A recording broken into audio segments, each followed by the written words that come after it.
lovely, you're fine. Just go with it. Don't try and fight it. I have to say that every day. Russell Brand's trademark humour. Love, be careful, because that's a low-cut dress. Oh, sorry. OK. I'm only flesh and blood. I've got instincts. Oh, The core of his comedy, sex, designed to shock. Women, the punchline. Come on!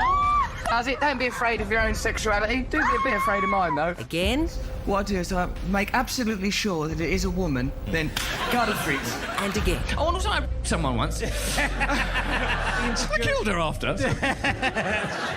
She'll never tell. Off stage, the comedian, accused of sexual assault by 4 women between 2006 and 2013 in a TV documentary, now facing a police probe following a report of sexual assault dating back to 2003.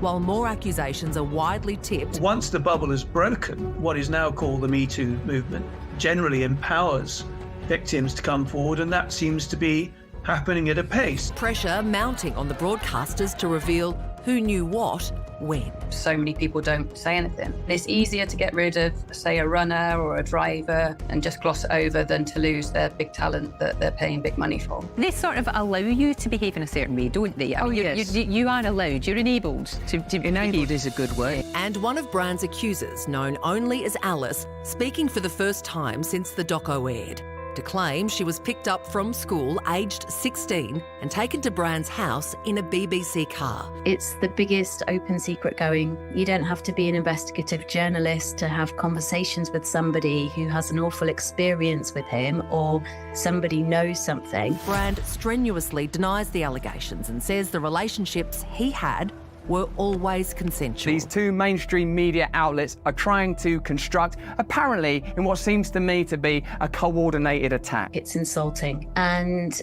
it's laughable that he would even imply that this is some kind of mainstream media conspiracy. He knew it was coming for a long time.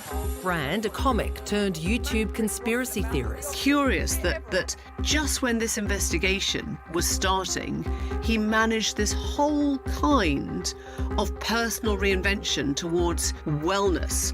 Was that why he was finding these new alternative audiences? One of the biggest names in UK comedy, now viewed in a very different light. I like to have it off. Yeah. Why not? Yeah, let's cheer the idea of sex. We're pretty wild. It's so uncomfortable now watching those clips back, and I've been struggling to kind of get my own thoughts around this, because back in the day when I was 16, 17 years old, groups of girlfriends and I would go to the movies to watch Russell Brand.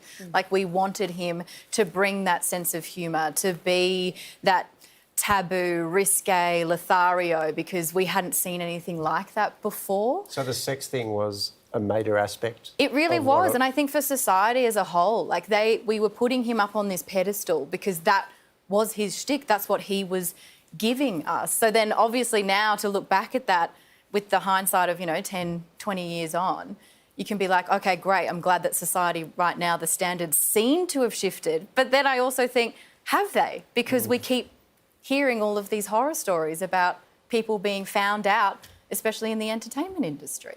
But is your discomfort with the material itself, or is it only with viewing it through the lens of the last couple of days? I think it's with that. I think it's with... I'm with Georgie. I feel like it's given it a whole new meaning to see his jokes now through the lens of these very serious allegations he's facing. I laughed at it. I've laughed at his movies. I've bought his books. So let's say these allegations hadn't because I become thought public. that was an act. So let's say this hadn't become public and he was on our show next week and he's doing the same material. Would you have received that in a different way, or would you have gone, that's hilarious? I would like to say yes. I would like to say that I would have felt that I had the agency in that situation to react differently, because I look back at that and I don't find those jokes still funny. I don't find that the same. I don't have the same affinity with it. But I don't know. If I didn't know the allegations, I'm not sure, because there is this air of, in the entertainment industry, he's the star, right? And that's like the power. Post Me Too, so I think post 2017, our understanding of what consent is started to change for the better. Definitely. And when you look at those clips of female reporters being, grabbed and manhandled and that type of thing, like, when you're looking at it 15 years ago when it was happening, it was like, oh, it's just part of his Lothario shtick. Totally. And now you kind of go, ooh. Well, I don't think great. it could exist as someone in the comedy world. I think often comedians are guided by the audience, and it was obviously working for him now. But in the post-Me Too world, I don't think it can probably still work in the sense that he's already built this brand of a sex comedian.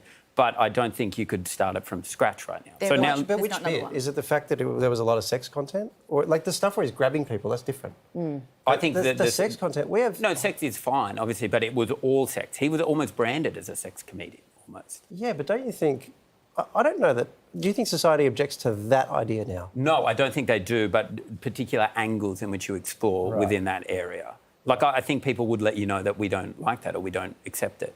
He might still be slightly different, before the allegations, like people might respond to it because they already associate that with him. Exactly, like Georgie saying, that was what her and her friends like to see. But I think it's very much kind of been established already, but it wouldn't exist now. Yeah, right.